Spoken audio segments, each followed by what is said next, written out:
get started. We just won't turn it off. Just wanted to say thank you to you guys for coming.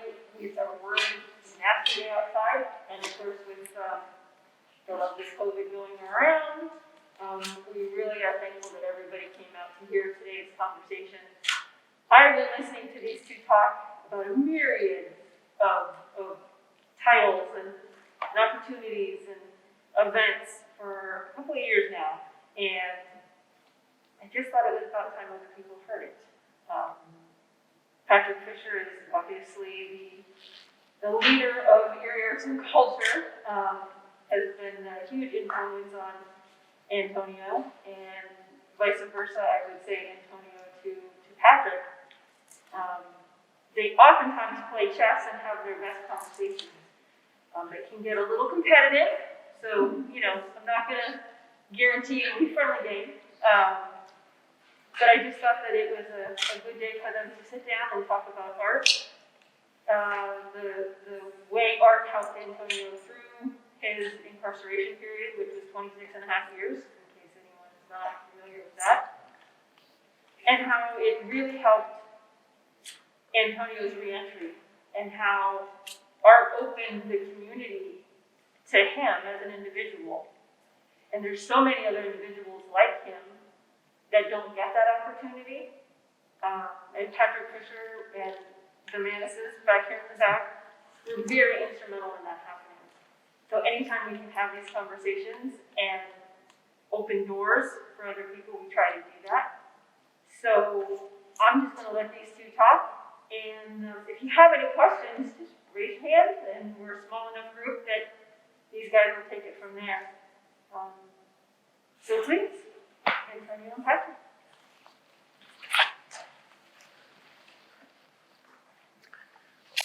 So I just moved, so it's your move next. Well, I think maybe to provide a little bit of context there, before we get too in-depth into the game, there was a summer, maybe 2 summers ago, that every Sunday, Antonio, myself, and Marquise would meet in a park over on East 7th Street, and we would play chess.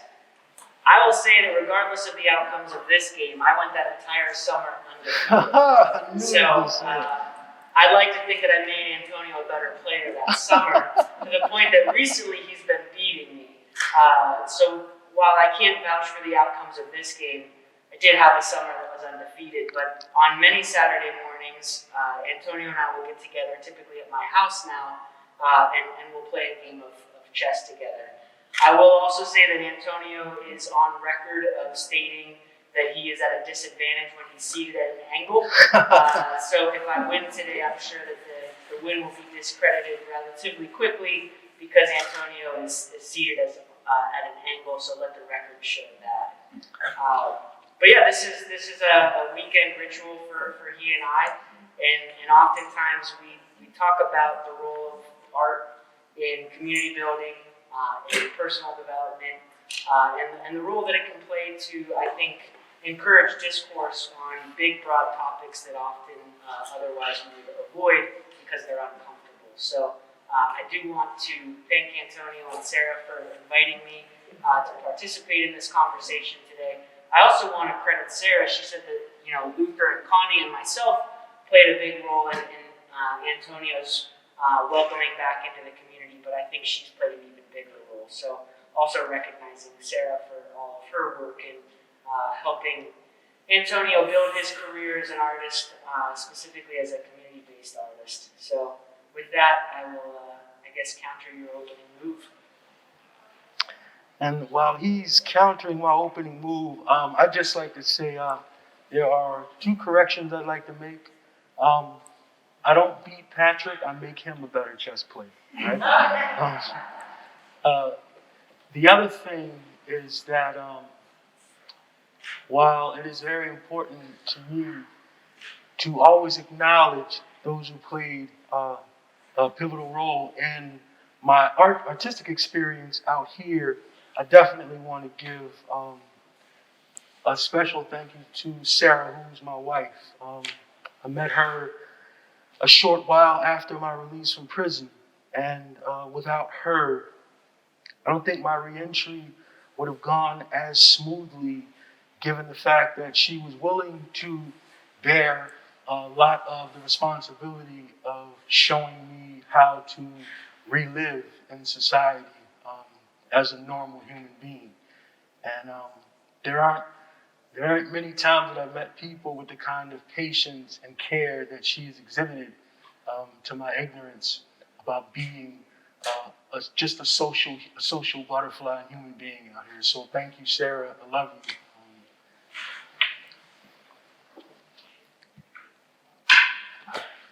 So, on the topic of reentry and community, I'd love to have you maybe share with me, as well as everybody that's here today, a little bit about,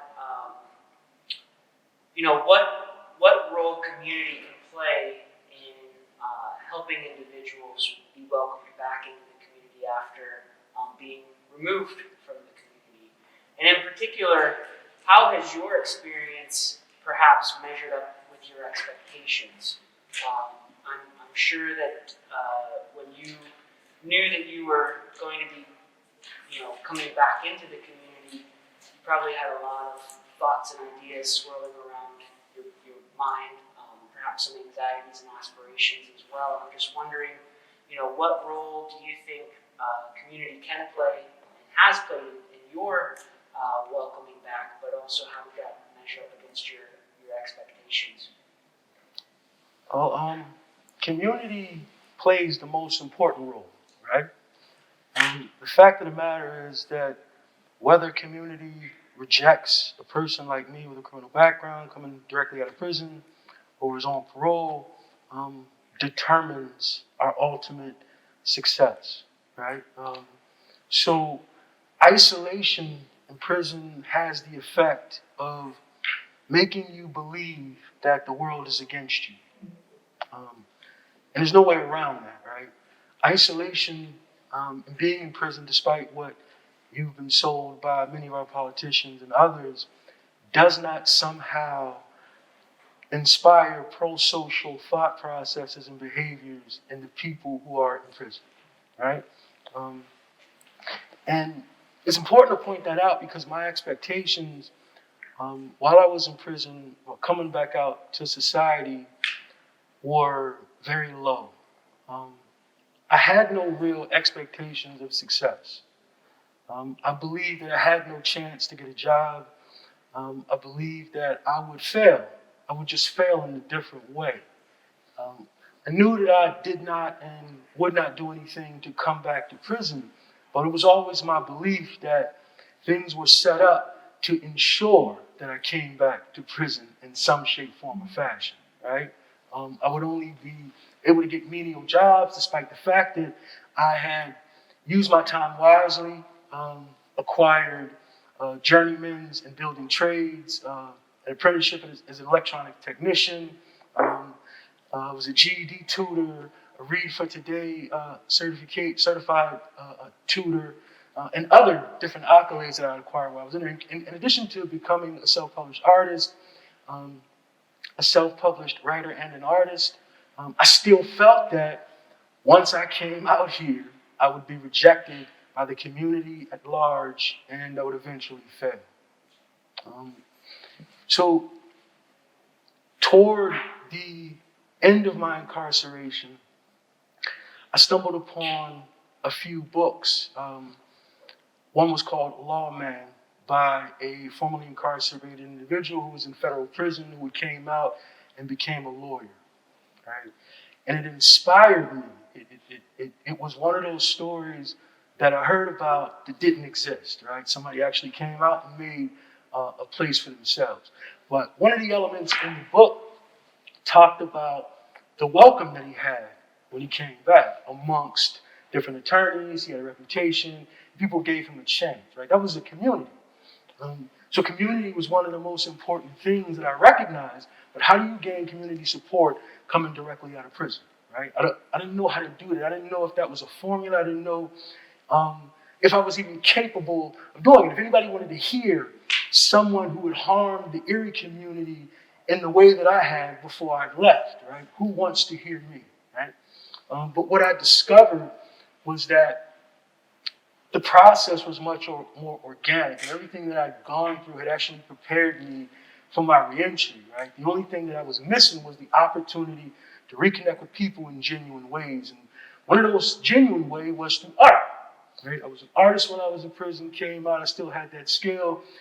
I attempted to abandon that art until I met Patrick Fisher. Patrick Fisher is an ambassador for our community. And I didn't notice initially our introduction was essentially Corey Cook trying to make the introduction between me and Patrick Fisher not showing up at the meeting. That was what I expected from community. That was confirmation that this was the rejection. You know, a man of his stature, director of Erie Arts and Culture, why the heck would he come meet with me? And he didn't show up. Crushed me. Crushed me and confirmed my fears. And at the time, I was employed by the Mental Health Association in Northwestern Pennsylvania as a center team leader. And I went back to my office, and there were messages that were left by different callers when I got back to my office. And one of them happened to be Patrick Fisher. And his voice was the kind of contrition and respect that I didn't expect. Right?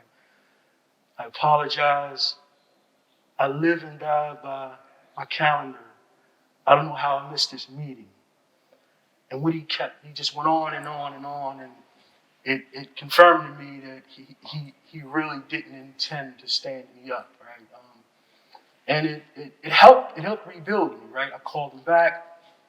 And we set up, we said we would set up another date to talk and kind of hash things out, and that never really came to pass, right? And I'm taking you through this long story because these are things that led to community introductions that couldn't be choreographed, right?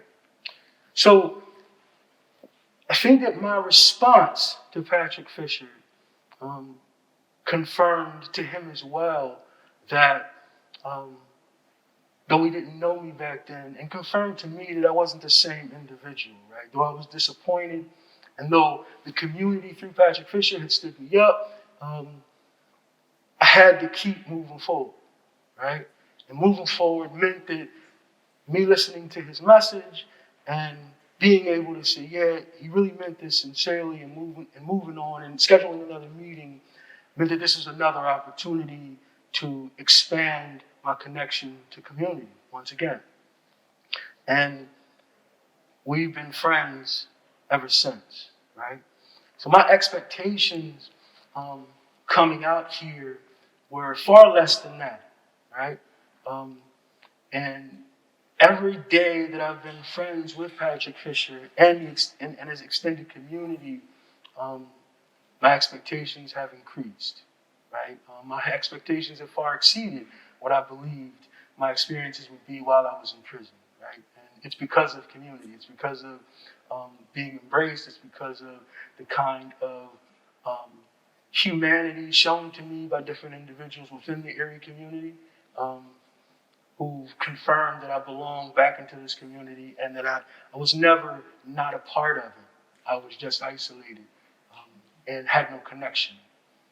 So, which is why it's very important to me that people inside prison, currently and in the future, should always maintain connections with the community they harm. And the community, though are reluctant to do so, should never lose the opportunity to reconnect with the people who harmed us. Because the only way that you have an opportunity to play a part in the transformation of those individuals. The only opportunity. And if you forfeit that, the individuals who return to our society are less likely to be inclined to believe that there's an opportunity to reconnect with you.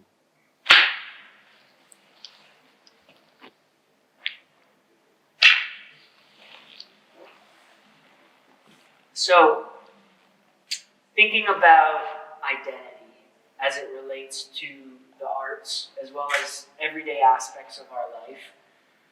A lot of times with artists, you put qualifiers or precursors on how you refer to yourself, right? There is the emerging artist, the mid-career artist, the local artist, the community-based artist, the incarcerated artist, the formerly incarcerated artist, the black artist, right? And I think that sometimes those identities or those precursors are really important because they can be a reflection out to others that this is possible. There's someone like you that is doing this type of work. But I'm also wondering if at any point in being an incarcerated artist, then a formerly incarcerated artist, now a community artist, if you ever felt like those qualifiers in one way, shape, or form perhaps determined the content of the art that you were making. Have you ever felt like, as an artist that is working to develop original work, that your work has ever been informed or determined by those precursors that either you or others have applied to yourself as an artist? Yes, absolutely. Early on in my artistic development, I wasn't an artist. I was a person who was discovering myself, right? Art just happened to be a medium I picked up to do that, right? I wasn't a painter. I wasn't, wasn't a portrait artist. I wasn't, an abstract artist. I was just an individual who discovered a medium to pass time. That's it. No different than, kids on the side of the basketball court whose friends happen to be basketball players. They're around it a long time, and you just end up picking up a basketball, right? That's how art was introduced to me.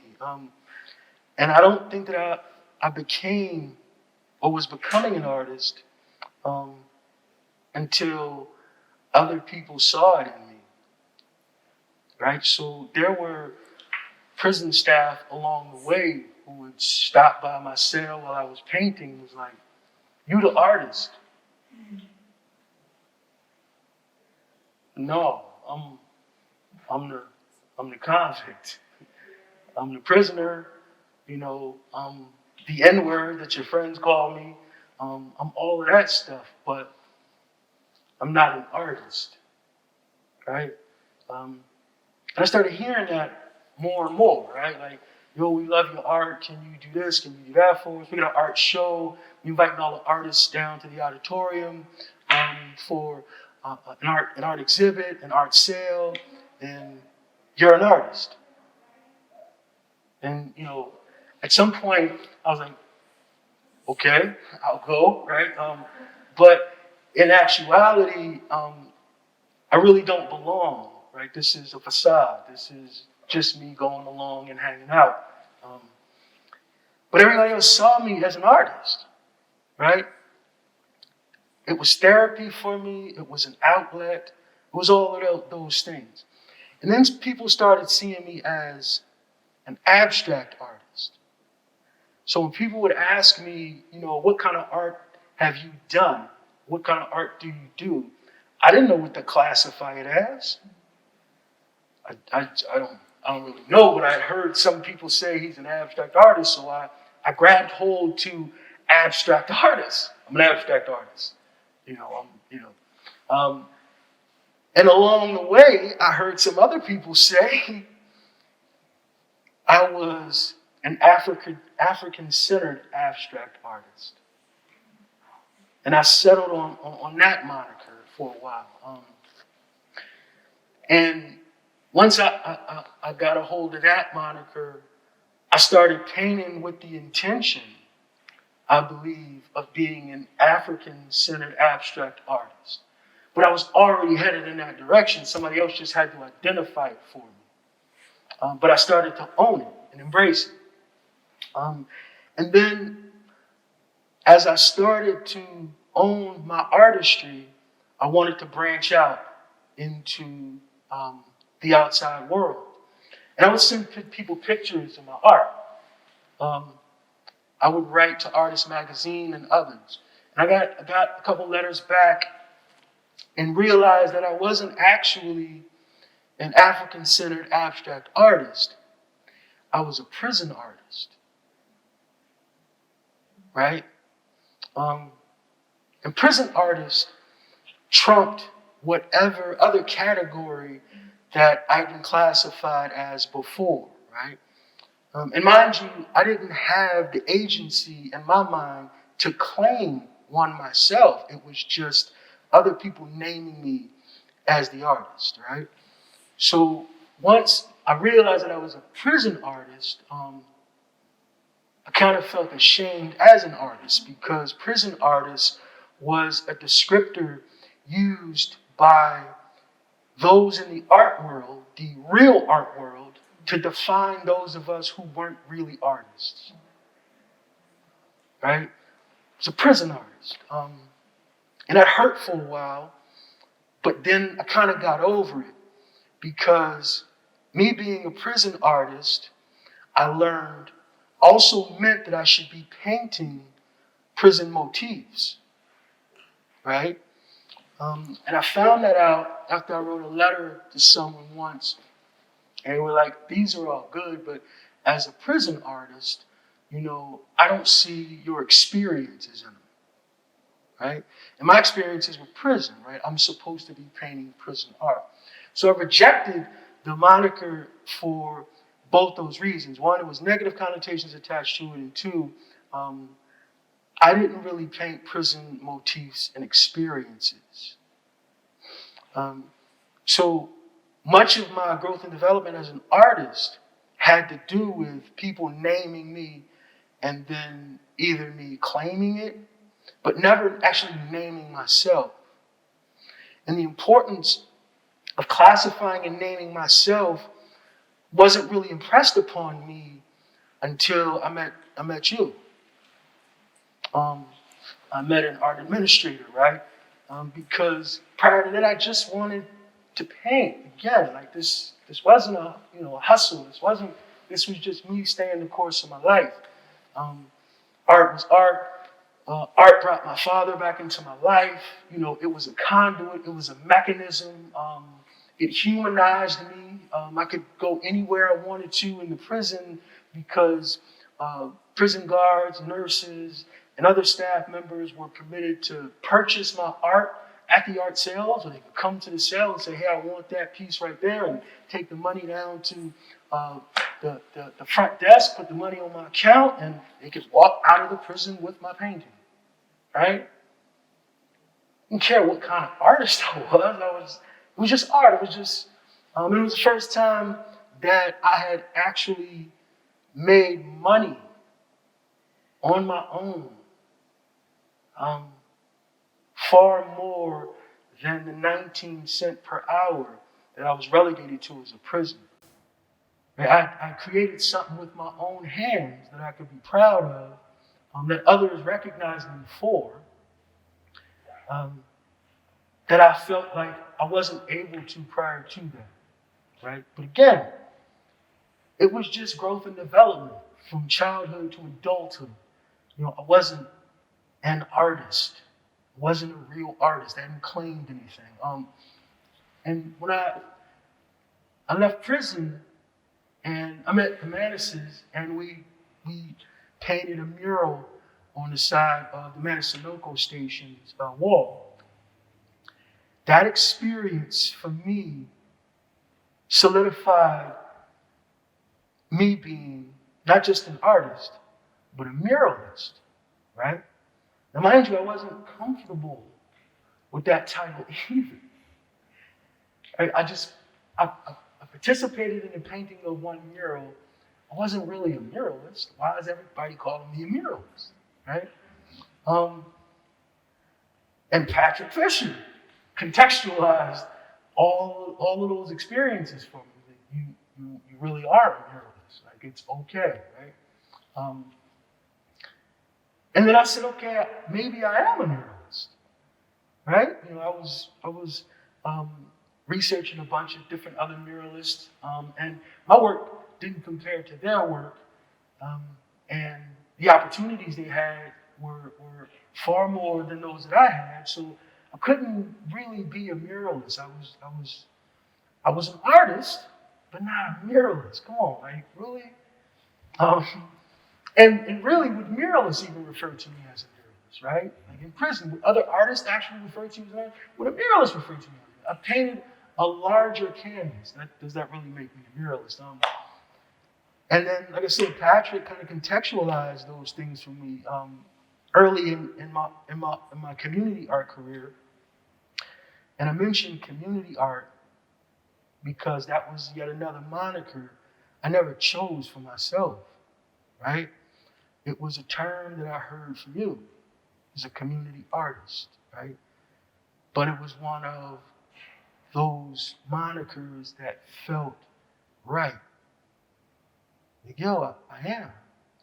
And I say that because after the first mural I painted on the side of the Manasinoco station's wall, so much community came out to help participate in that mural that I felt like I was somehow responsible for reconnecting points in the community that hadn't been connected in the way that mural did.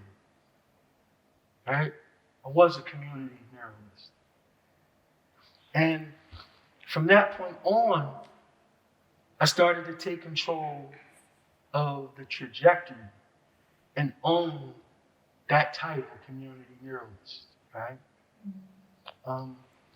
And even my wife, we have conversations about this when we talk about murals moving forward, how it's always important for us to invite community, right? Especially people who think they can't paint, especially people who think they don't have an artistic bone in their bodies. Because what happened at the Manasinoco mural was that we saw that art being that non-competitive conduit that brought community together allowed people who would not ordinarily have conversations with each other, who wouldn't ordinarily be in the same circle, to communicate in ways that they thought was impossible, right? Pick up a brush. You pick up a brush, you start laughing, the person next to you, you're worried about splashing paint, and then I walk up to a wall and I just splash the paint on, and you're like, oh, you just destroyed it? No, actually, I didn't. We can incorporate this. And like, that's what community is. Kids coming up, their parents being afraid that they would mess up the mural, and then my wife facilitating them messing up the mural, right? Like, one of the first requirements to growth and development is that you agree to screw up. We need you to screw up. Screw up so we can grow from it. Screw up so that you know that the screw up isn't the thing that defines you. That we all equal, this is a growth and development process, not just a mural, right? And through conversations with Patrick Fisher, that's what kind of made all of that stuff real. And me owning community murals. And then comes the desire for me to be a politically conscious artist in our day and time, right?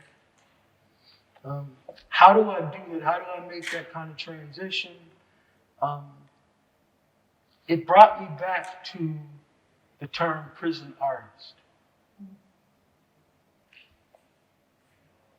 It made me want to start owning that descriptor, prison artist. Because what I'm doing out here far transcends what people defined as a prison artist. We aren't people who don't actually do art. We aren't people who are incapable of painting the kind of landscapes and seascapes that other evolved artists can do, right? We're individuals who have an experience that involves prison, but we're artists too. And the two things can exist simultaneously, right? So it's important to me to refer to myself now as a prison artist, even while I'm free, because it affords people who are still trapped in prison doing art the opportunity to see themselves. In the same way I needed to see somebody else succeed prior to coming out here. Read a book about somebody else having some of my same similar experiences, and coming out here and making something of themselves. And I realized that now owning the title community artist is my responsibility to the me that I left behind there. I think other descriptors, like being a Black artist, right? Some of those descriptors are a bit touchy because, as I explained, when I was developing my artistic skills, I didn't see myself as an artist. Many artists who create don't see themselves as a Black artist or one way or another. They're just artists. They just want to create, right? They don't want to be pigeonholed. And many of the monikers, especially a Black artist, comes with it the expectation that your responsibility as a Black artist is to paint the Black experience. But me just wanting to produce art can somehow mean that I betray my responsibility and obligation as a Black artist, right? I just want to be an artist. That's all. And some artists can take those terminologies and, like me, adopt them and run with them, right? And it becomes their personality and identity. You evolve in it. There's some serendipitous process where you suddenly become the spokesperson for Black America through your art, right? Or at least the Black community through your art. And some of us don't want that responsibility. We just want to paint. Even if we paint or create what the Black experience is, once we adopt that moniker, the expectation is we aren't allowed to paint or create anything else. Right? I just want to paint a landscape. Right? That's all I want to paint. Like, why do I have to paint, some experience that quantifies my life coming up in a different neighborhood than you, or whatever? We don't want that responsibility. But I'm learning that as an artist, we have a responsibility to reflect some of the social ills around us. But those are things that come with maturity, not just as an artist, but as human beings and community members, right? As community members, we don't want to be the block captain, right? Like you just want to be a community member. Just be good to your neighbor. You don't have to call it what it is. It's just, but as you mature, you realize that sometimes you have to take on those roles in order to lead the charge where there might be a void, right? And then you start calling yourself politically active community members, right? And taking on different monikers. But I think art is the same way, and it has been the same way for me. But now I am an artist. I finally own that. I am a Black artist. I am a prison artist. I am a community artist. And I hope that I do all of those descriptors justice, and the other ones that I'm sure at some point I will don in the future. Check. Wow.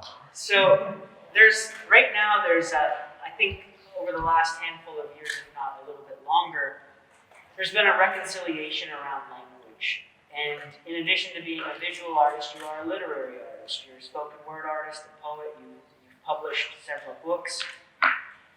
And I'm wondering, with some of the conversations that you and I have, I think we can enter into these conversations because we enter into it, at least I say for myself, knowing that I don't know everything, right? And that there's a degree of vulnerability I can have with you and that you can have with me, and an understanding that if we say something that is either wrong, inaccurate, or potentially harmful, we can also have a conversation about that.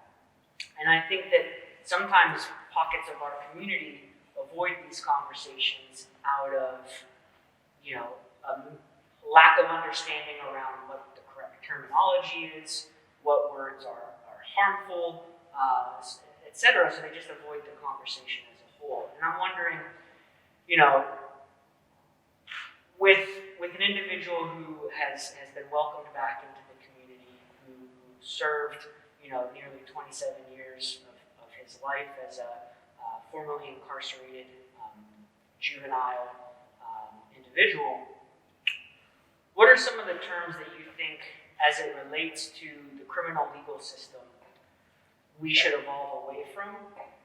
And what are some terms that you think we can replace them with, if you have any? So there was one in particular that I'm intimately familiar with when I used to watch the news while I was in prison, right? And it was a term that I would eventually write a poem about called Breaking News. And the term, for me, from my perspective, was designed to break bonds between community and those of us who return to society and trying to get our life together, right? CNN would always refer to young black males who were shot by police as former convicted felons, right? And I didn't notice early on what it did, but the more and more I watched, I realized it, right? It was a way of summarizing a person's life up in such a way that it was okay for you not to care what the facts around the case were. This was a former convicted felon here, right? They would go on to describe everybody else as, decorated military veteran, mother of two, all of these other different experiences that we have as community collectives. But the me that I was seeing on television, former convicted felon. That's it. Former convicted felon. And I think that's one of those terms that I would jettison, right? When talking about an individual whose life experiences happen to have led him to prison, led him or her to prison, right? Things like returning citizen troubles me as well, right? To me, whether I've been to prison or how long I've been in prison doesn't matter, and it doesn't separate me from being a community member, right? And when we start seeing ourselves as separate from the community, especially based on the names that are assigned to us by the community, to make sure that society no longer identifies us as one of you, very problematic. What you get are subcultures trying to figure out how to make their way through a community and society they feel don't want to be a part of them, but require and demand of them to be normal members of society, right? Without the benefit of the name, without the benefit of the acceptance, without the benefit of the acknowledgement as just human beings, right? The other one is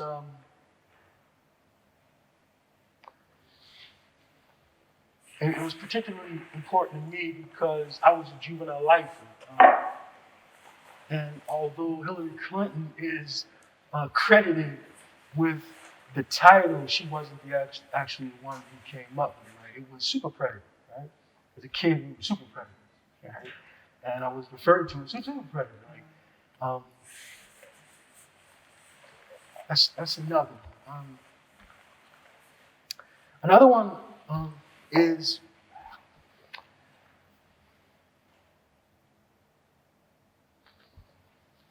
criminal, right?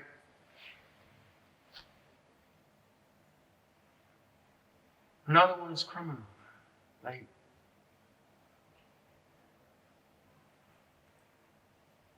and it's particularly traumatizing because society assumes that that's all I am and that's all I can be. That I can't grow beyond criminal, right? Even the things that I've done since I've been out to demonstrate that I am not who I used to be or what I used to be, or even close to it as a child. I'm still a criminal. And interestingly enough,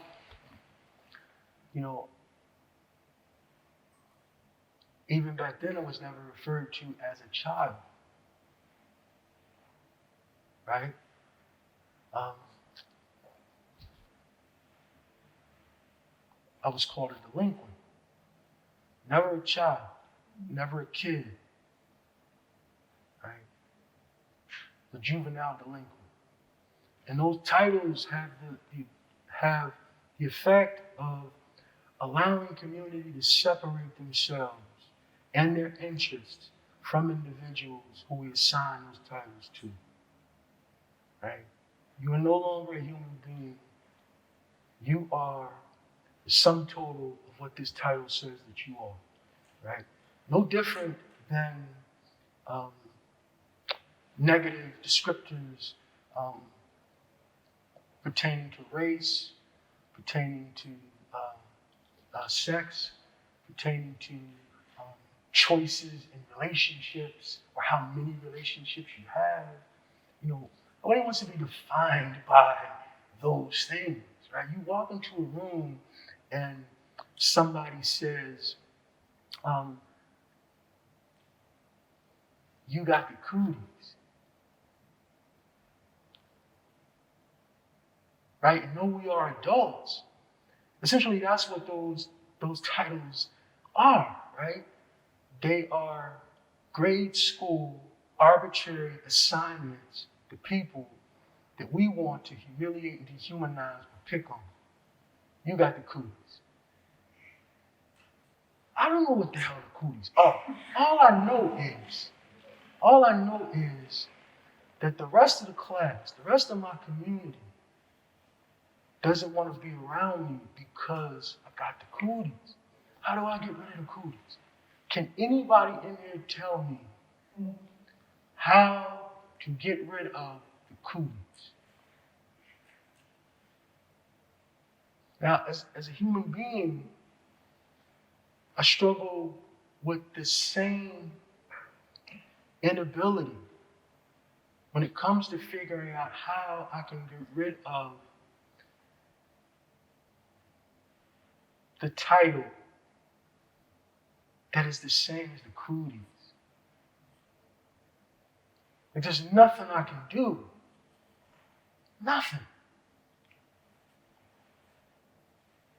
It can come out here and be the best human being that I can be, or the best human being that you've ever seen. But I still got the cooties. So, sorry, can't help you, can't hire you. We won't rent to you because it says here you got the cooties. Yeah, but I've been cootie free for 2 years. At least I thought I was. I mean, I don't really know how to get rid of the cooties, but I've been cootie free for 2 years. Like, this doesn't matter. Yeah, but they said you had the cooties, and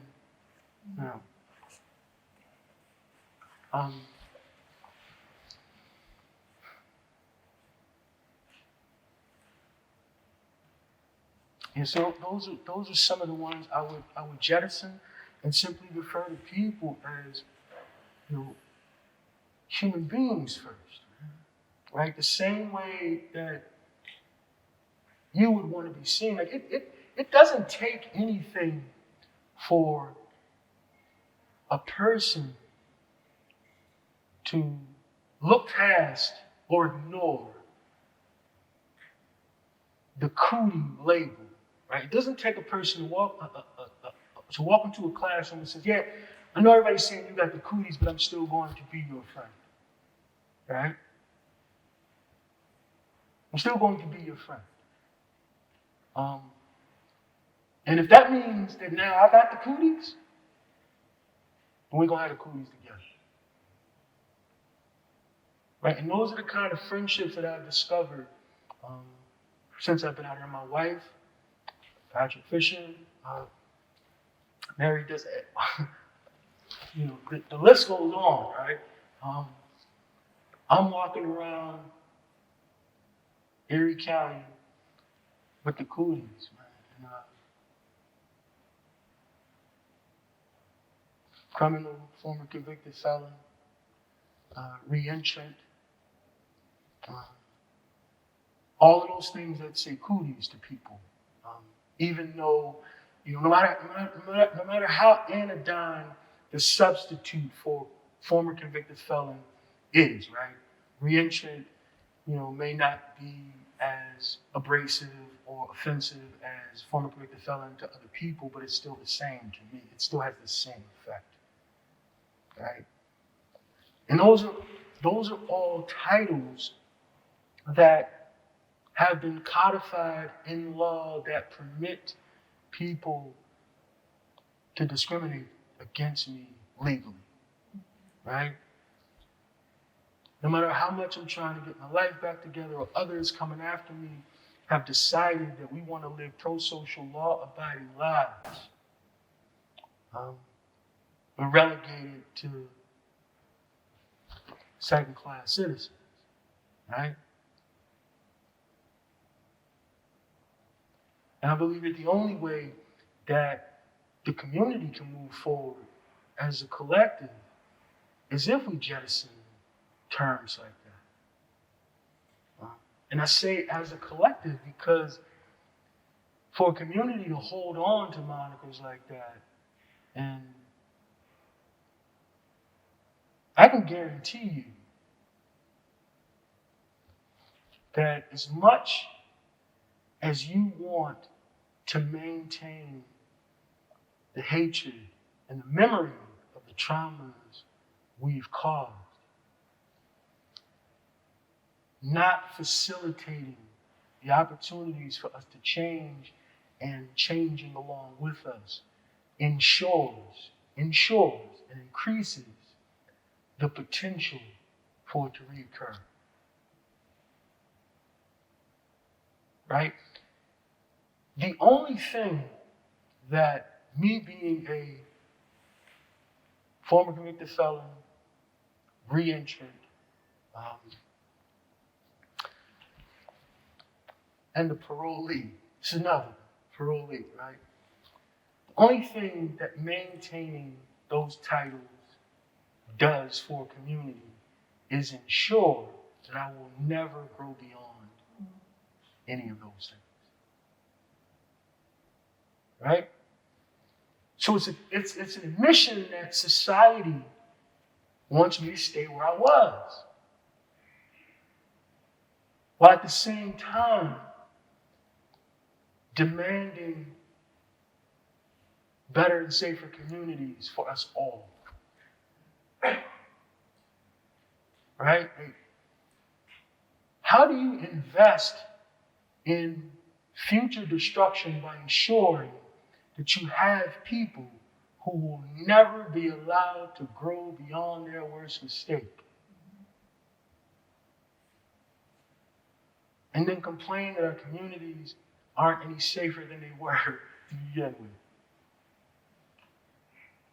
Like we actively participate in preserving, right? This is not to say it's the community's fault for our actions, our choices, and our violations. But at some point, we have to understand that we begin to actively and participate in the perpetuation of it. Right?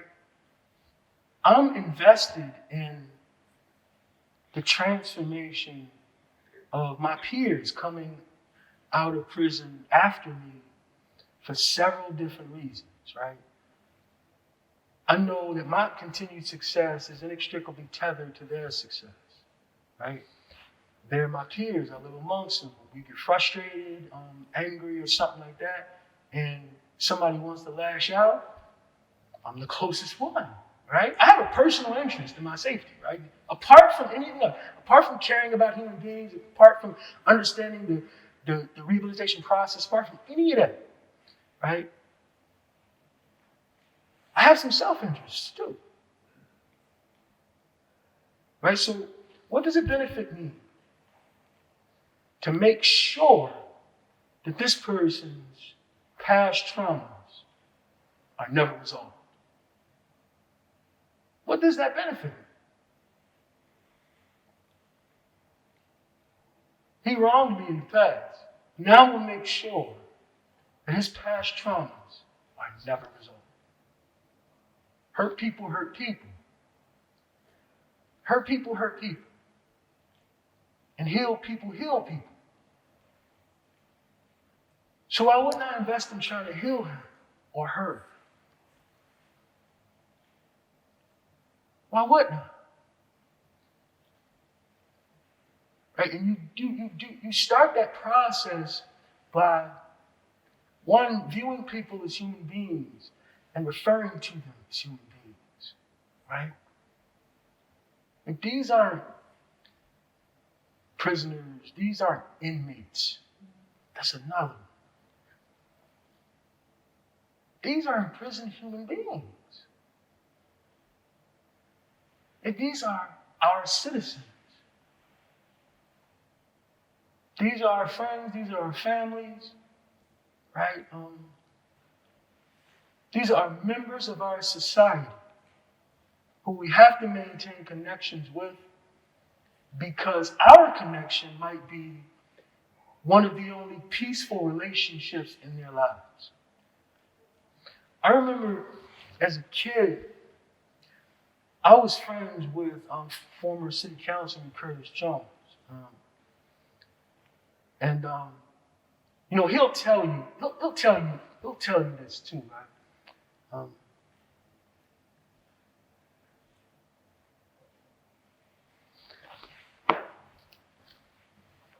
So his family, his mother and father, really raised him well, right? And I was witness to it. And I remember there were times when I would go over to his house and they didn't want me around, right? And as an adult, I understand now why, right? You don't want your kids around what you believe to be bad influences, right? And if you identify me as a bad influence, of course, you separate your kids and they have more opportunity for success. The thing that adults who didn't want me around their children would never acknowledge was that when I walked into their house, that was the first time I would have to say grace at the table. Right? That was the first time I would have to wash my hands before I ate. Right? Maybe the first time I would have to take my shoes off. Maybe the first time I would have to refer to his mother, his father, his ma'am, and sir. Like that's my only opportunity to get what I ain't getting at home. And as concerned as you are that your children, and as concerned as his father and mother were that their child would be negatively influenced by me, they never credited Curtis Jones with the ability to influence me. You hear me? I remember being in prison, always thinking about that. Hearing about his trajectory, and this was my best friend. we did everything together. Like we would stand in the school halls and we look up at the threshold of the door, jump up and kick the door, right? Like we all thought we was ninjas back then. Like that was the thing. And for the record, I was faster, smarter, stronger, all that stuff, right? He'll tell you something different, but I mean, yeah, I say that to say, those are the experiences that I had as a child while never being acknowledged or referred to as a child because of the monikers that were given to me, assigned to me, some might say earned, as a juvenile delinquent. Wasn't a kid anymore. Nobody could see me as that. See, I would jettison all of those descriptors that I just referenced, man. And we'd just be human beings together, man. Like, if I break a law, make a mistake, if I wear my pants down to my butt, it doesn't mean I'm no longer a child. It doesn't mean I'm no longer a human being. It doesn't mean I'm no longer a member of the community. It doesn't mean I'm a criminal. It doesn't mean that I'm a former convicted felon. It doesn't mean that my life should be summarized with a negative terminology that follows me forever, even when I'm trying to escape it. Even after I pull my pants up. Even after I practice pro-social behaviors. Even after I get off drugs. Even after I do community service. Even after I try to mend the wounds that I'm responsible for. Even after all of those things, even after I'm committed to making sure people don't do the same things that I did before.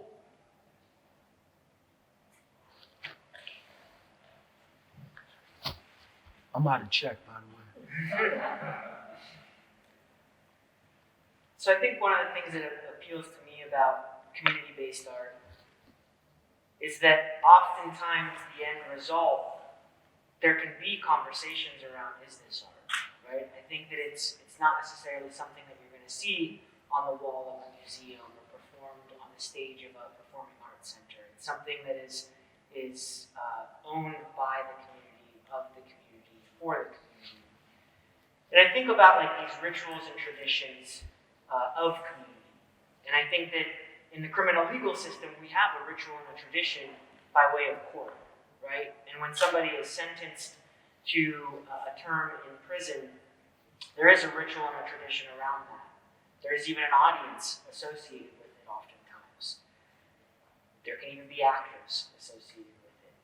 And yet, when someone comes back into the community, there's not often a ritual or a tradition. So, as someone that is a community-centered artist, such as yourself, if you could think of a ritual and a tradition that would welcome people back into the community, that helped maybe counterbalance that ritual and tradition that sent them away from the community, what would such a ritual, like what ritual and tradition would have served you, and what do you think of in service to others? One of the first things that comes to mind is it should be a ritual that when we find people who are charged with crimes or convicted of crimes, that as a community we reach out to them and start a conversation, right? And that conversation should involve and be a protracted conversation, right? For the duration of their incarceration, the duration of their lives, right? And I say this because during that conversation, there's a point at which a person's transformation leaves them so vulnerable that they aren't sure which direction to go with, right? Because when an individual is brought up in an environment or is so convinced that in order to ward off being bullied or just being the outcast or not being in the in crowd, an individual participates in violations to the community has to abandon everything that they've learned up to that point. Everything. Leaves you completely vulnerable and receptive to whatever you choose to surround yourself around or the things that surround themselves around. You're starting from the beginning again. And when you start over from the beginning and community ain't around, you ain't got a say in how we build ourselves up. None. None. Right? So the conversation has to be protracted because you reach that point, like I reached that point in my life, you need the community to start making demands of you. You need the community to give you marching orders. You need people to say, hey, why don't you consider this book and we can talk about it? You need people to tutor you. Right? It doesn't have to be overt. It doesn't have to be about proselytizing. Just through the conversations as organic as you might experience with any other friendship. Right? Why do you think this way? These are questions we won't be asked by the professional prison administrators that you've left our rehabilitation to. Right? We won't be asked, what can we do to ensure that this behavior won't happen again? How do we facilitate your growth and development and your reentry and reintroduction back into our lives in a safe and humane way? We won't be asked any of those questions through our rehabilitation. What we'll be told, however, is we will take classes like victims awareness, where we will hear stories about people who were victimized, identify ourselves in those stories, and then be told we are not victims because we victimized somebody else. This ain't about you. It's about the people you victimized. Those traumas will never be dealt with. They will never be addressed. We will be told they don't matter. Get over it. This is about you atoning for your wrongdoing. And that leaves many of us with jaded perspectives. Right? The timeline of trauma doesn't start in our lives. It starts when we traumatized you. It's this really distorted timeline. So now we spend our lives trying to contextualize how is it that me traumatizing you is more important than me being traumatized, right? Both are important. Both are significant. One is never acknowledged, so it festers. It festers. And we go on struggling with that, constantly. Go on struggling with that, right? And you hear things like, from my father, I beat you the way I did because my dad did. And I turned out just fine.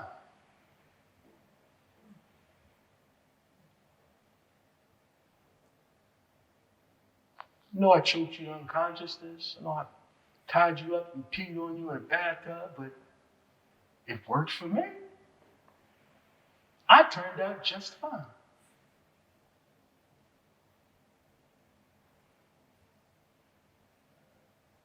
And if you believe that by being absent from the conversation that will inform our growth and development in the future is an investment, a positive investment in future community, then you're wrong.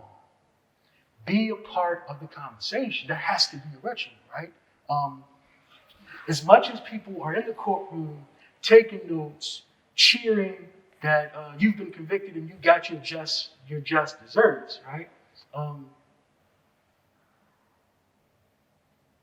There has to be a ritual of community saying, okay, now we start again.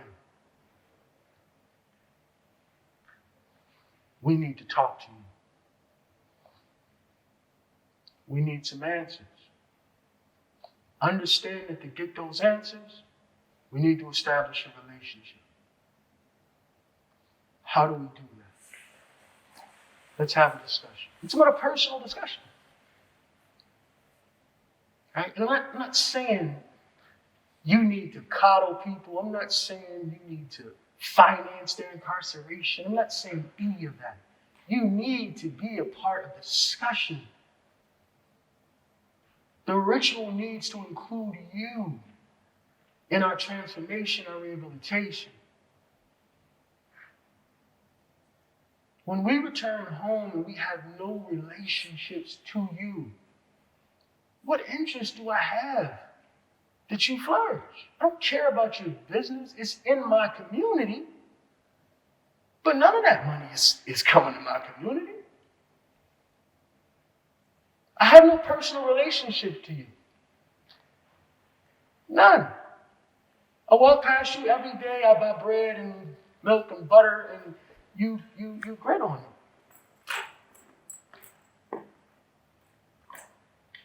Let's switch that relationship around. What relationship would you have with me? You walk through my community, I ogle you, I look at your purse, I say bad things to you, I spread rumors about you. Like, what relationship do we have? We have an adversarial one. It existed before we went to prison. It exists after we come out of prison. And the only opportunity to usurp that is if the community participates in the transformation process. And there is no mechanism currently in place in the Department of Corrections that allows community to participate in the process. That should concern you.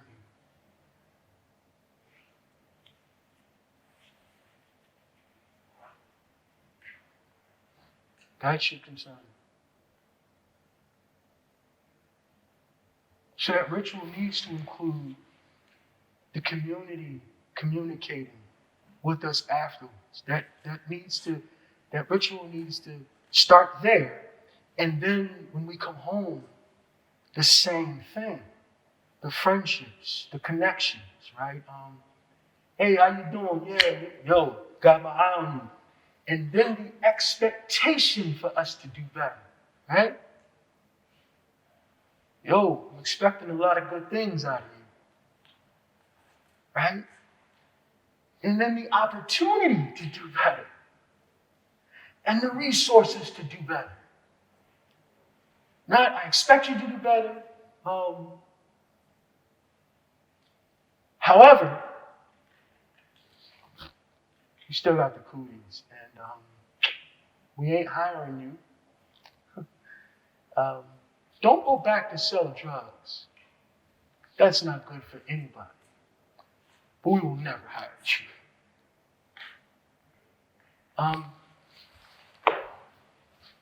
We need you to pay all your court costs and fines. We realize that your court costs and fines are $20,000. You committed the crime, got that. You need to pay your debt to society. But you are relegated to $725 for the rest of your life. And you will not move beyond that. And if you don't pay these court costs and fines off, you're going back to prison.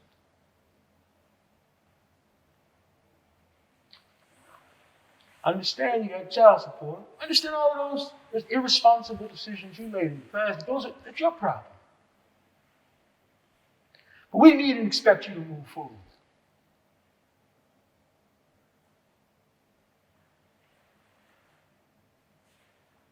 The ritual has to be viewing yourselves and us and our destinies as being inextricably linked. You cannot untether the two. Though we might try, you cannot untether the two. There are those of us who may believe that we can. If you are affluent enough to live in communities where you will never have to see any of us ever again, right? I'll guarantee you'll have to face it when your son or your daughter gets in trouble. And all of a sudden, all of the resources in your power within your community will come to bear to assist them. All those same things should be afforded to all of us, including you when your opportunity comes to make mistakes. When you decide that you want to transform your life for one reason or another, or your son or daughter does, or your nephew does, or you understand that some people got a bad rap, or whatever it might be, like that ritual has to include seeing yourself in us, communicating throughout the incarceration process and afterwards. And not asking for permission from society to do it. Doing it. That ritual has to include reaching out to people who, with different experiences, unlike our own, and making those connections, right? Hearing the voices, sharing experiences, and making the kind of connections that we make during our community meal, right? So that's what that ritual would look like to me, Patrick.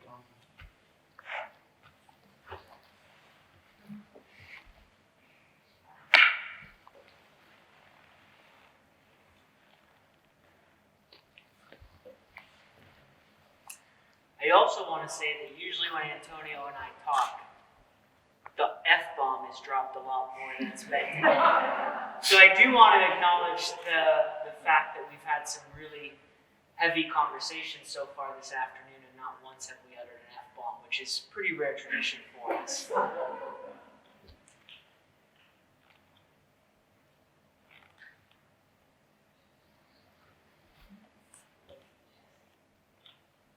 It's also a lot more difficult to play chess when you know you have a live audience and you're trying to engage in a conversation of substance. These are the excuses that I often use when I start winning the game. All right.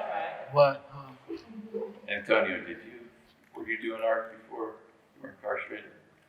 No. Well, yes and no. If you ask my grandmother, she'll say I've been doing art my entire life, but I have no recollection of it. Right? And it may lend some credence to why I could never really see myself as an artist. Like, I don't remember what she's talking about, right? So yes and no, because I don't question what my grandmother says anymore, right? I can't own that memory. I don't know. Maybe she saw how you thought. Yeah, perhaps. Also, my apologies. I saw how quickly you can get cooties. My apologies for my phone going off. No. But I think, we've been talking for about an hour now. And none of this is scripted, by the way. We didn't even have a conversation about what we could be having a conversation about. But I also knew that in our conversations, there's always a lot that's covered. But I think that with us having talked for about an hour now, is there any other questions that you as community members and active participants in today may wish to ask Antonio as I find my way out of the check? I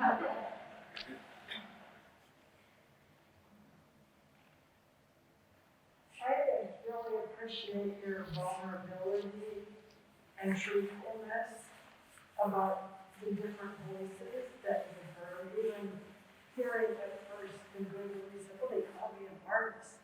And then you go, wait, I can't be, and the negative, there were negative voices and positive. All that, it's nice you brought up that society puts the cootie label. Anyway. to take off the cootie glasses. Yeah. I pray that will happen. But thanks for being just so cool and wonderful about your journey. Thank you. You're welcome. I want to hear about your artwork too at some point today. I know, right? Oh, yeah. Thank Yeah, you. absolutely. I don't know what to tell you about my artwork. We'll start with, if you haven't seen, besides just these pieces that are here today, if you actually walk over to the section between the entryway and the children's section of the library, there's a collection of Antonio's work that's kind of chronologically curated right now. So in addition to seeing the pieces that are behind you, I'd encourage you all to walk over there after today as well to see that work. Yeah, chronologically curated by my wife, Sarah, by the way. Right. Once again. Most of what's there, to keep it in context for you, he did while he was in prison. So he didn't have the same types of supplies, easels. I mean, we're talking sitting on a bed with a canvas in his lap, including some of the frames where he did by him while he was in prison. But all of that is stuff that was produced while he was incarcerated. The only thing other than a mural right now that was produced after he was released is the original Erie stamp, which the original is actually in the Heritage Room. It's the archive. Other than that, it's all murals at this point. Which needs to change. I knew he was going to say that. We talk about daily practice a lot as an artist. You know, for myself as an arts administrator and a non-practicing artist, I often remind Antonio that to be an artist requires making artwork. And I think that, you know, I'm going to speak candidly on my relationship with you. But I think that when you have the Cootie label associated with you, you can feel like a lot of, if not all of your time has to be going towards reconciliation with the community so that they recognize that title is no longer appropriate. And when you think about maybe some of the past harms you did, how you are righting those wrongs. And in the process, any time you dedicate to yourself can feel like greed or something that is unearned, right? And I recognize in Antonio this work ethic towards the community that I think I'd love to see him just, you know, reclaim a portion of that time and invest it back in himself. And doing so in a way that there's not a shame associated with it. Because I think that all of us have to invest in ourselves if we want to invest in others. And I think that with Antonio, I often push him heavily to develop some type of daily practice as an artist. And to think about, you know, concept, technique, process, but having a ritual around making art on a regular basis that's intended only for him. Because as a muralist, that work's not for him, right? The community owns it just as much as he owns it. And if you have a client that you're making work for, that work is for them. And I'm still trying to draw out of Antonio, since his welcoming back into the community, what's the work that's clawing inside of him to get out now? You know, we've talked about some of the work that he's done in the past, but if you were to create work just for yourself, what is that work? I remember when we commissioned Antonio to do the original piece, which is the portrait of Harry T. Burley, which was for the first annual Harry T. Burley Week, I got this phone call from him. And a lot of Antonio's excited phone calls start the same way. Yo! And I remember, like, it was the simplest thing, but there was so much joy behind it, which was painting on an easel. Like, yo, do you know how great easels are? And then you can paint on them? Because, you know, as Sarah mentioned, like, when he was incarcerated, was sitting on your bed with your canvas on your lap and doing this. And being able to, like, have an easel that you're working from and proper lighting and be able to step back from the piece. And I just remember getting this phone call with such sheer excitement over something as small as an easel. and just thinking like, I want to work with artists that are that excited, right? About the things that oftentimes we take for granted. And even to this day, every project that Antonio embarks on, there's always this aha moment in the work. And I always get that same phone call, like, yo, Patrick Fisher. Like, and I'm also hardly ever just Patrick, it's always Patrick Fisher. It's usually Patrick and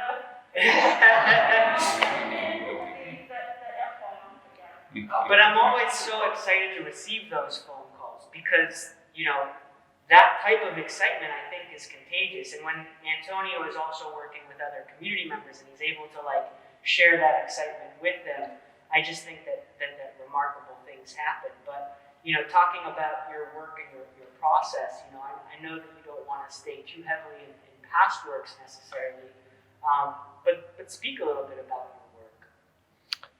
So It's also your turn. no, I pushed my rope here Okay. to threaten you. Yeah. Gotcha. So, my process has evolved. Initially, when I was painting, I stumbled into a series of mask designs, right? So, when I was 15 in prison, fighting for my physical safety was just as important as fighting for my mental sanity. And I had identified early on that a shield was both the ideal defensive and offensive weapon, right? So many of my mask designs replicate the shape of a primitive shield, right? Kind of like this. And I saw African shields, various different shields around the world through books and magazines. So I started drawing like intricate designs on the shields themselves, right? It was just a pastime. Right? It was nothing more than that, nothing more significant. But I was infatuated with the shield. And at one point, I incorporated like an eye into one of my shields, right? Which morphed into another eye. And the shields turned into masks, right? Which to me, the human countenance is both the ultimate defensive and offensive weapon, right? Like you can discourage someone from being around you with a facial expression, and you can invite people into your circle with a smile, right? So to me, they were synonymous, right? The shield and masks, and they ended up becoming one through my artistic process, right? And again, none of this was intentional. Like I need you, like I'm not an artist that can say, yeah, I studied the shields of Western Africa, and I decided I was just tinkering, right? I was just tinkering. But after I figured out that they were masks, and when I started continuing to incorporate all of the different intricate designs, they just started to be aesthetically pleasing to me. And many of my final designs have meanings far removed from the meanings that people who appreciate them attribute to them, right? My process was organic, serendipitous. I don't know how to describe it as anything other than that, right? But I started painting my moods through the masks, right? The facial expressions, trying to suss out the warrior ethos in the face through the depiction of warrior women. At that time, I was studying Black history and Black women, and the female figure to me took on an almost regal representation of the ultimate warrior, right? While men in this world were always attributed with being warriors, it just felt like to me what I was reading that was a lie. Like women were the ultimate warriors. So I started incorporating that kind of stuff into my artwork, right? Women with wings and staffs and spears or shields, just that whole philosophy was incorporated into those masks. But I was kind of finding myself, right? And I would read books and discover that somehow some of those things were incorporated into my mask. And we can talk about each one individually, but that was the general idea.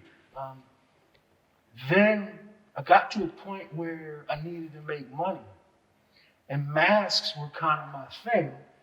So portraits would be the next logical transition, right? And so I started painting portraits for people and realized that my portraits started looking more like masks.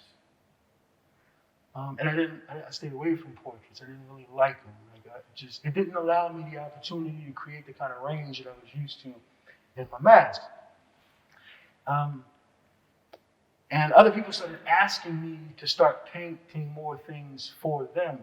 And I didn't like the idea of painting for people. So I discovered that my process was personal.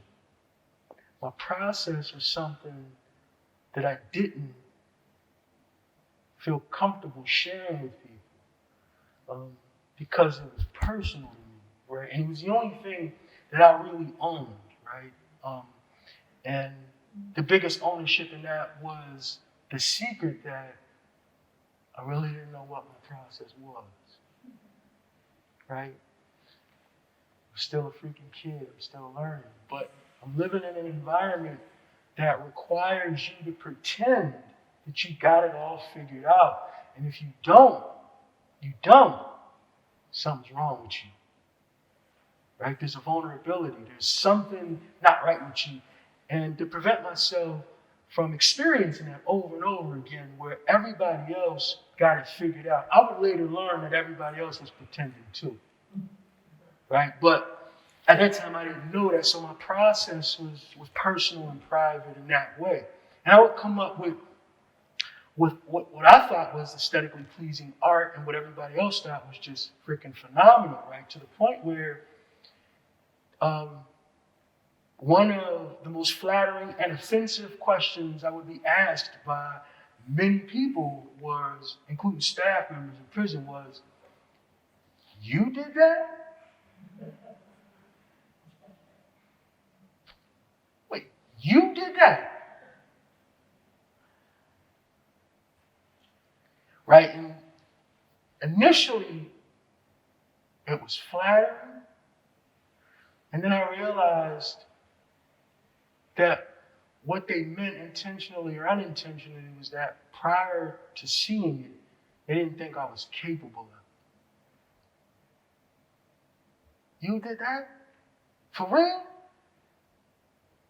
You ain't tracing or nothing. So you saying you ain't get that out of a book? You ain't, seriously, like ain't nobody who did that for you, sure?" Yeah. Right? And it was a process of discovery for me, right? It wasn't intentional. So the portion of it that started to become formulaic and resemble a process was when I started reading a lot of art books, right? That would tell you to wash your canvas with burnt sienna backgrounds. Like one of the things I have difficult time doing is seeing the image that's there. Because I'm convinced that there's always an image that exists on a canvas. Seeing the image that's already there when it's just a white surface. But when you wash your canvas with burnt sienna, whatever color it might be, it's like a sculptor seeing a rock in all the shapes, or you looking at the clouds and you can see a shape that nobody else can see. and then all you're doing is bringing out that shit. Like, it's really, that was a process, right? I discovered that as a process, right? And then for a while, I started writing on my canvases before I would paint on them, right? I would like write a word, like empowerment, right? Across the canvas, throw some burnt sienna on it. And that would be like my motivation to focus, right?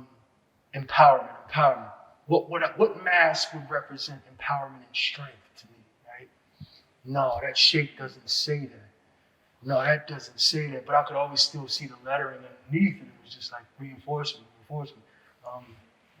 But again, this wasn't like an intentional process for me. It wasn't like a formalized, this is how you do things. This is just what it was.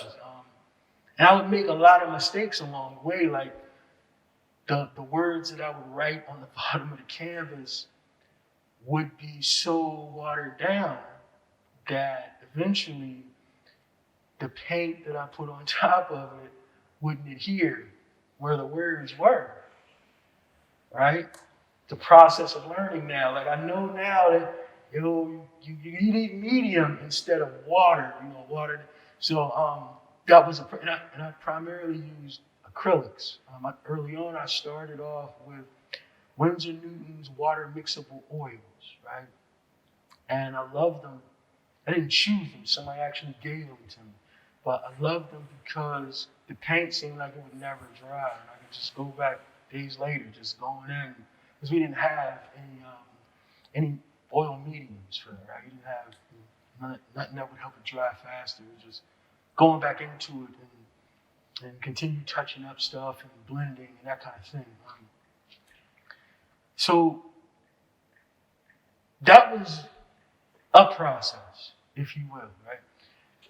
Fast forward to my transition back into the community and delving into murals.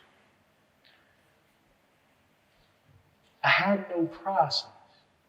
I painted murals while I was in prison, right? Painted about 4 or 5 of them. One in the prison visiting room, and the rest, I believe, in like the staff dining area where nowhere the prisoners would ever see it. It was just the staff, right? And there wasn't a formalized process. I never painted murals prior to that. I just knew that this is a heck of an opportunity. I'm gonna fake it till I make it. I don't know if I can produce what this is, but I'm gonna try. So painted a couple murals there. And so when I transitioned into the Erie community, and one of the first murals that I was invited to do was the Manasinoco, Patrick Fisher. He exposed me to a process, right? It was called doodling.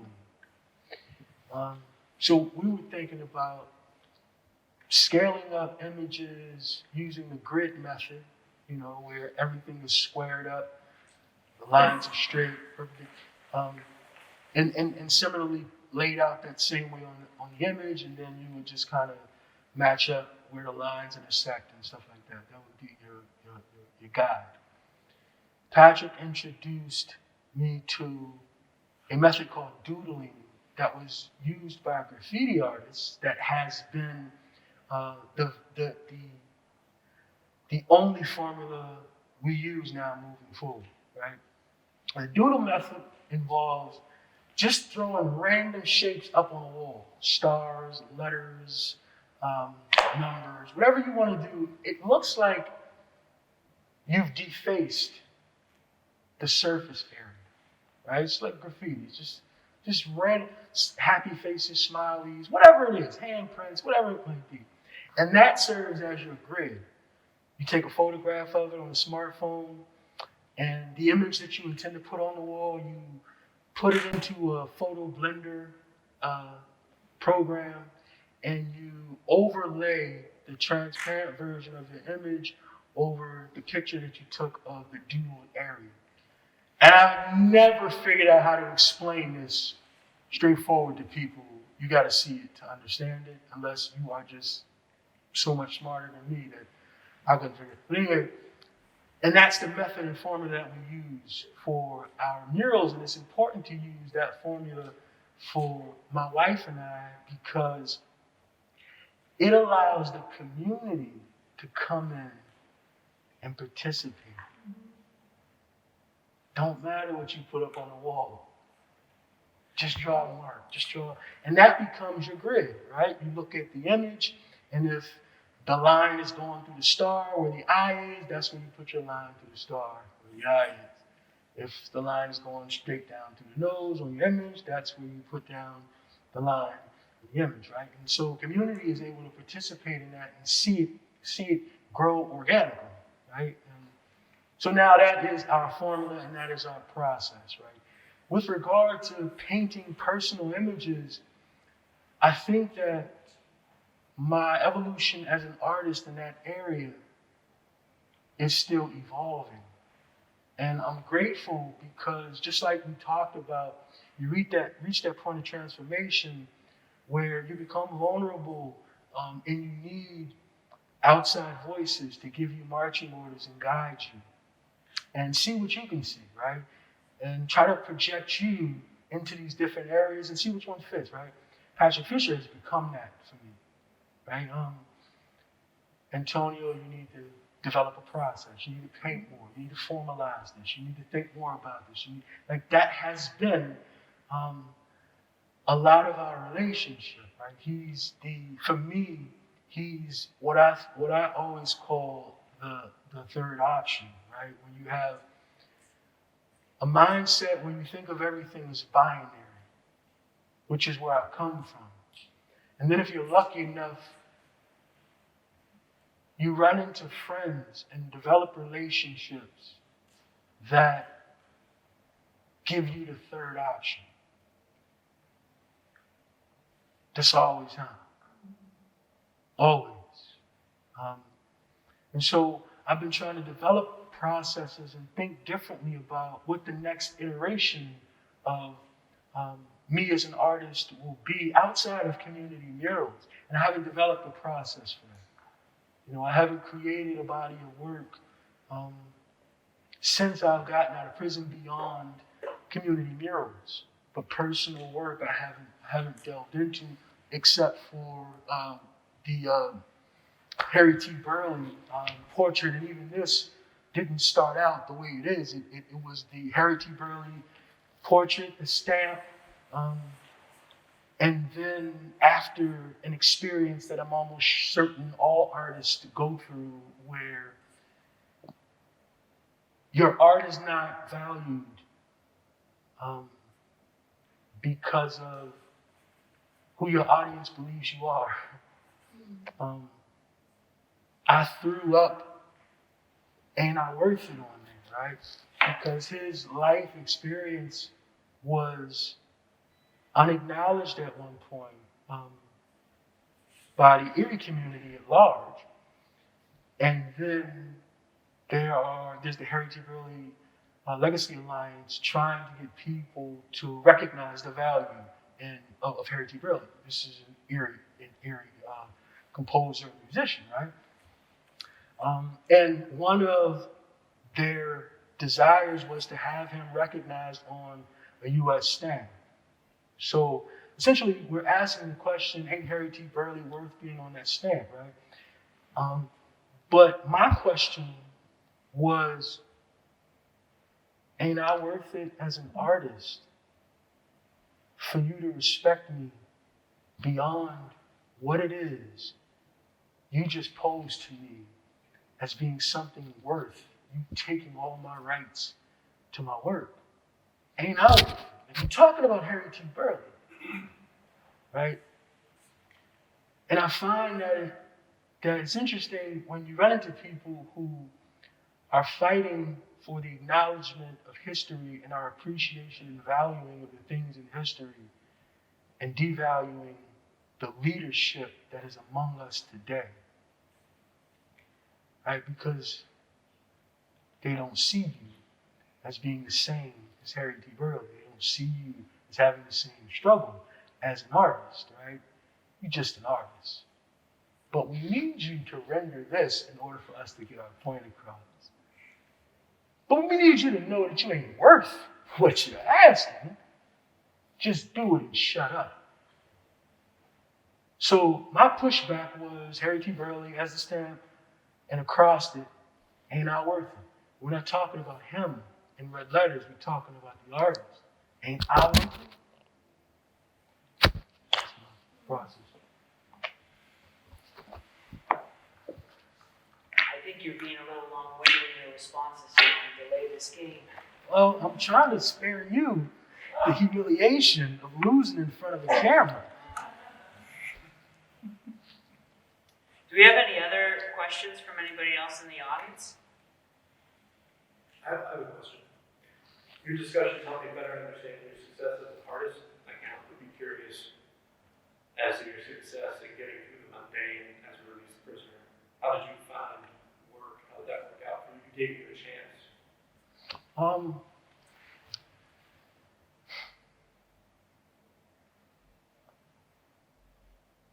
In the end, it worked out great for me, right? I'm currently a paralegal for the Federal Public Defender's Office, right? And I've been at that job for 2 years.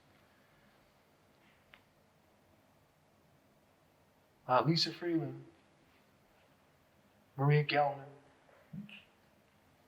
members gave me a chance, right?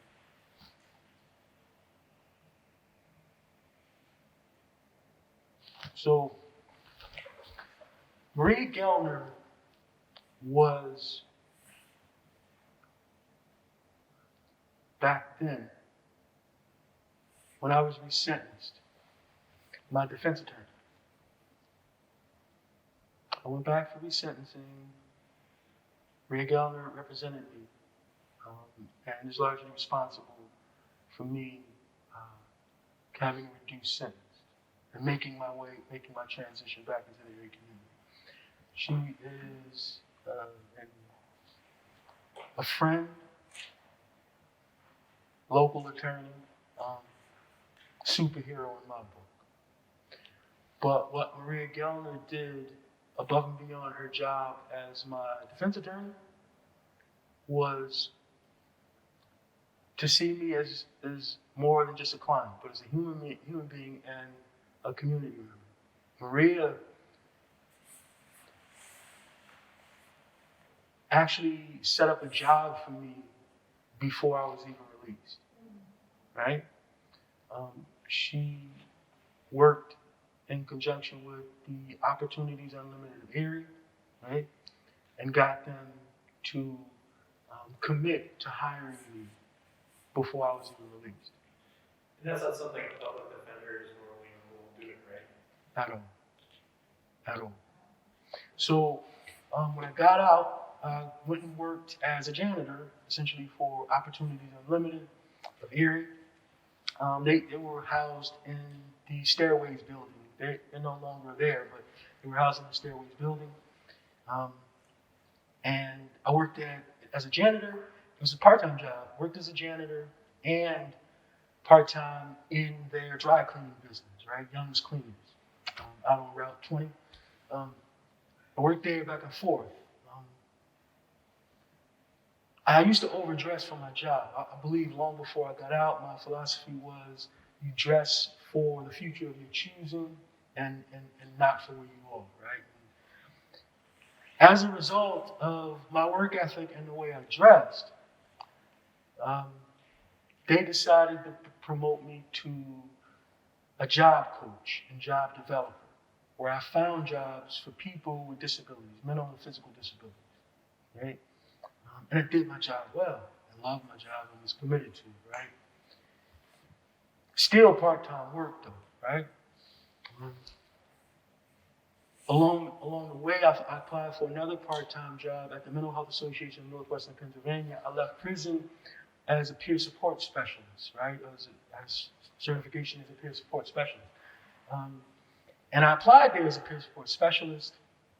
They hired me not as a peer support specialist, but as a center team member, right? I kind of worked in the consumer drop-in center, right?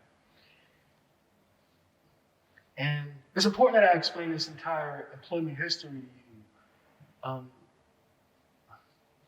So I worked there for a little while, and then a job opened about 6 months into my employment there, part-time, mind you, for center team leader. So the job essentially entailed managing the staff of 13, right? It's a full-time job, benefits, all that kind of stuff. So I was there 6 months. So, and I applied for the center team leader job. And they hired me. Thought I did a phenomenal job, and hired me. And I was there at that job for, a little under 6 or 9 months.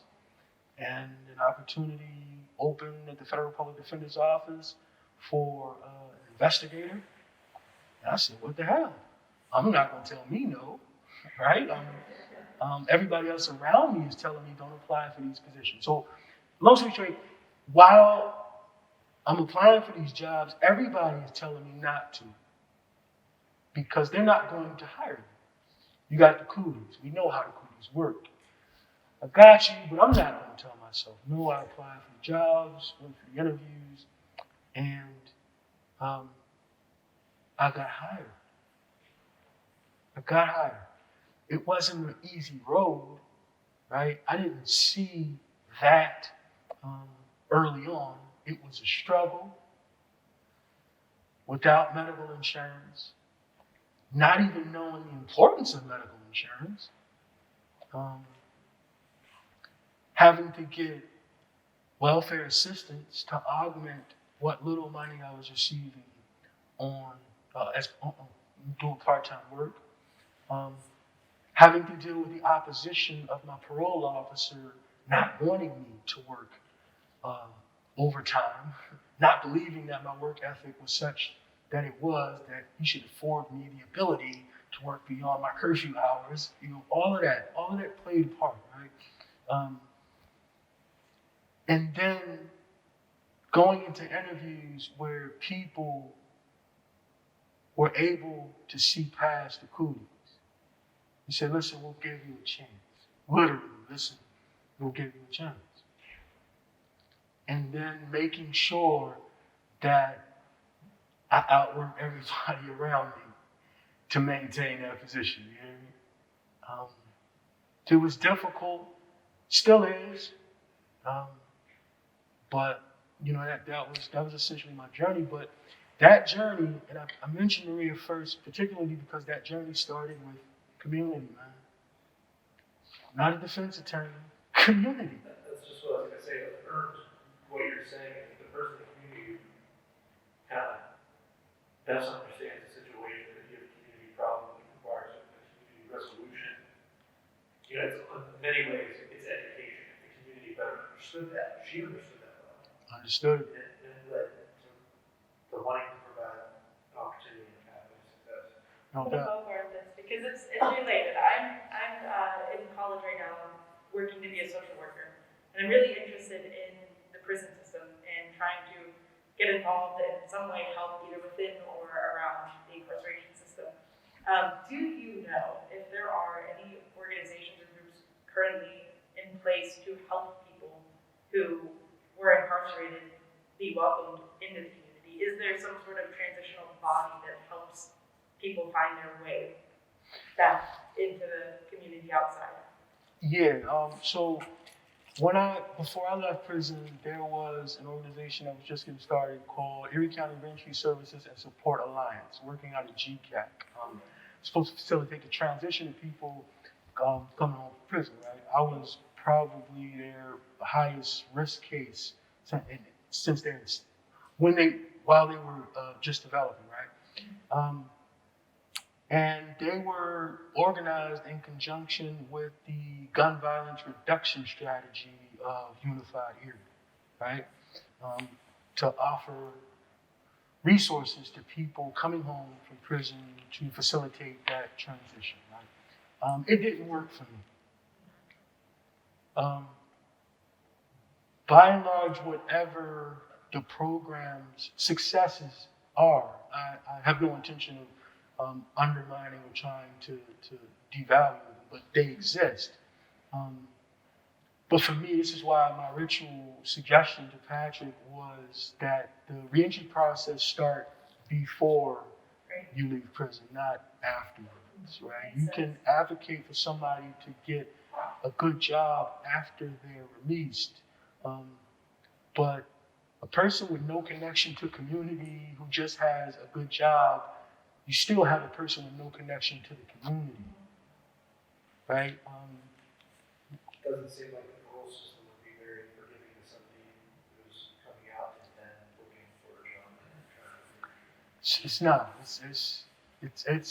It's a recipe and an investment in future returns to prison, despite what we sold, right? And I didn't really understand that until I started going through it. And when you make a complete and total commitment to transform your life and focus on moving forward, I think that's really the only moment that you can really identify how many obstacles are in your path, like, and not understand why this would be in your path. Like I'm trying, I'm moving on. Like how is this possible? So I discovered a hell of a lot of them. But to answer your question, yes, it exists, and there's another organization called Climate Changers that I've heard good things about, but I didn't have the pleasure of going through their program. But I've seen some things on TV, heard other people talk about it, and I've asked to try and work in conjunction with Climate Changers. One thing I learned about these organizations is that there are silos, right?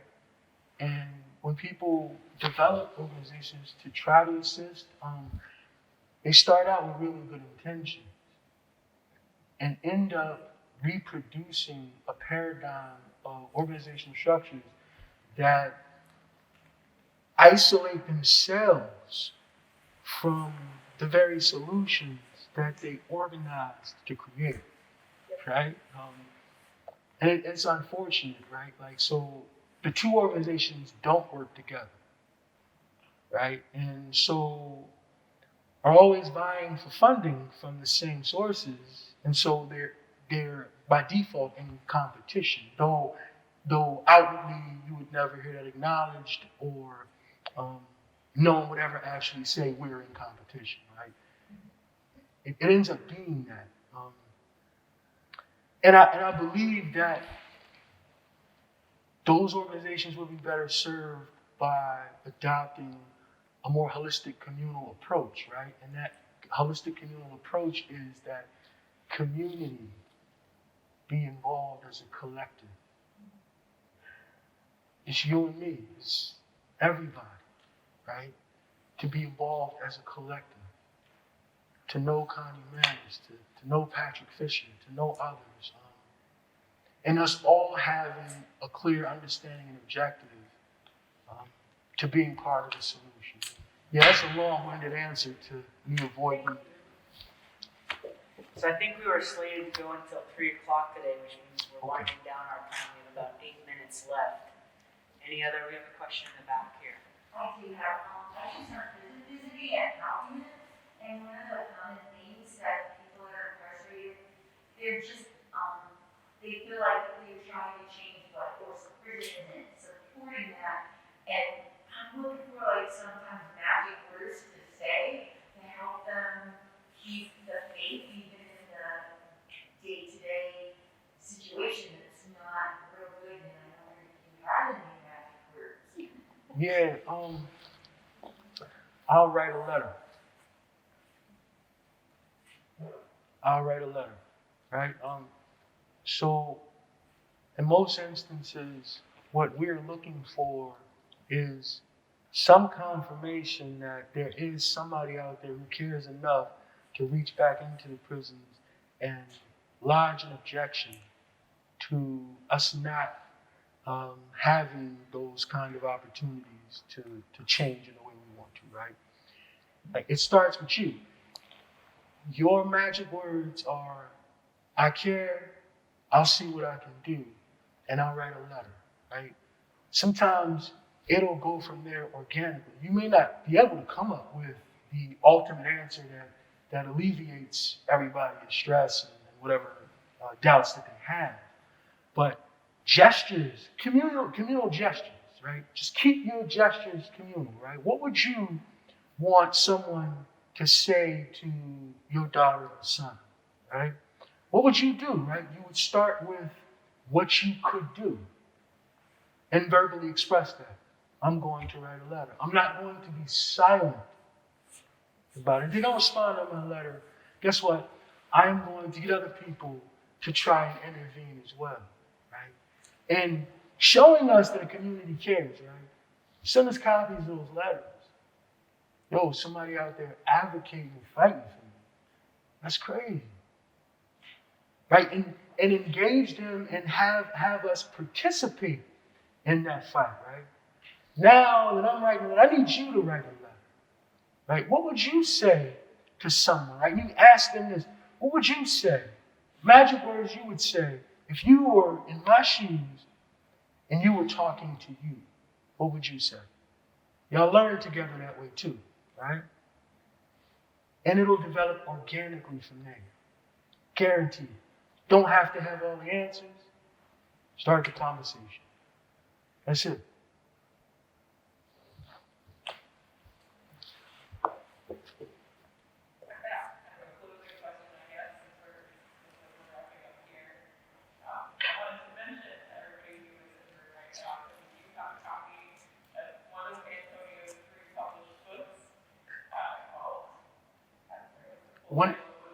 When a child is worth more than the worst mistake you ever made. Yes, so that copy is not physically in the building, but it is in the catalog. We're working on ordering it, so if anybody wants to place that book on hold, there's a list back here on this table where you can write down your name and your library card number, and then that will all like go ahead and put that in our system and place that book on hold for anybody who is interested.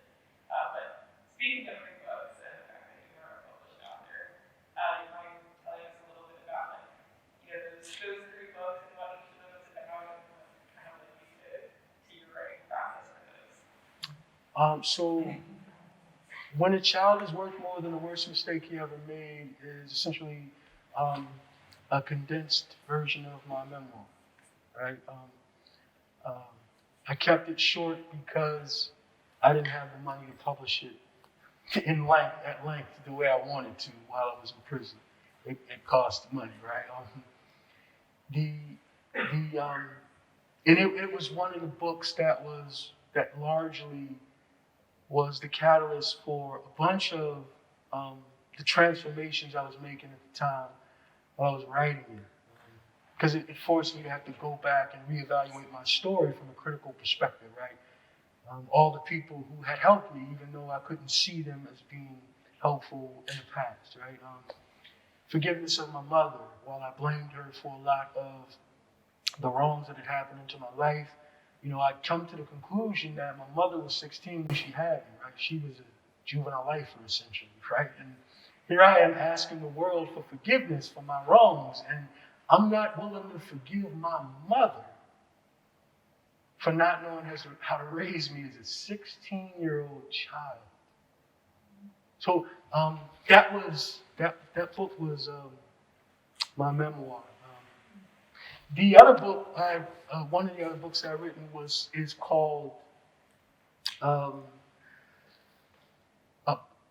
Black Man and a Spear, with the E in quotation marks, because it was my rediscovery of Shakespeare's works inside of the prison book discussion group, and some of my personal critiques of the material at that time while I was actually in the book discussion group, and it ranges from fanciful remarks to some constructive criticism about Shakespeare's and some racial components that I didn't like that I found in The Tempest and some of his other writings, and that I didn't really appreciate Shakespeare from the perspective that everybody else was selling it. And that's in there. And some of the experiences I was going through while I was in that book discussion group. The other one is Love is When You Want the Best for Someone Else. And it's actually letters, a compilation of letters that I had written to a woman who I once referred to as my soulmate. I had known her from childhood, and I kind of deified her in my mind while I was studying Black history and women's history in general, and her experiences. And my letters to her were published because she asked me not to publish hers in response, right? We had the belief as children that everybody else was living on borrowed time. It was just a matter of time before we would come back together someday and live happily ever after, right? That was not to be, and my growth and development process led me to fully understand that, but not blame her for her choices and inability to recognize that history is being possible, but that my expectations of her was a violation of her humanity, right? She had the right to choose. And that's what that book was. That's what that book chronicles. So, yeah. No other questions. I want to thank you all for joining us today, and I'm going to take a picture of the chessboard as it currently exists, so next Saturday we can continue this game. Yes. Oh, I'm sorry, Patrick. I'm sorry. I didn't. See how he handles when the heat's on? No. So, but thank you all for being a part of this conversation. And, you know, I think in order to, oftentimes in order to be passionate about an issue and to become an advocate of that issue, it sometimes requires proximity to our own lives. It actually kind of disgusts me sometimes because especially white male like myself, oftentimes when you hear them talking about certain issues, we'll use the Me Too movement as an example, and they'll talk about respect for women and women's rights. They'll oftentimes try to make themselves contextualize their closeness to it because we should respect women. I have daughters and I have mothers, and it's as though if an issue isn't somehow personally impacting our lives or someone in our lives, we have no reason to be invested in it. And I think that that's absolutely deplorable. But I do think that in some situations it requires proximity to an issue in order to care about that issue. So I'm not sure how many of you in your lives know someone who is currently incarcerated or who was once incarcerated, but I encourage you to stay afterwards, get to know Antonio so that you do know somebody, so that you all can continue to be advocates, and proximity is what is required. But I would say that by being here today, you are showing that this is a topic and interest that you are interested in, and hopefully this is just the start and not the finish of us working together as a community to reform this system. Well said, Patrick. Thank you. Thanks a lot. You're very welcome. Thank you for coming.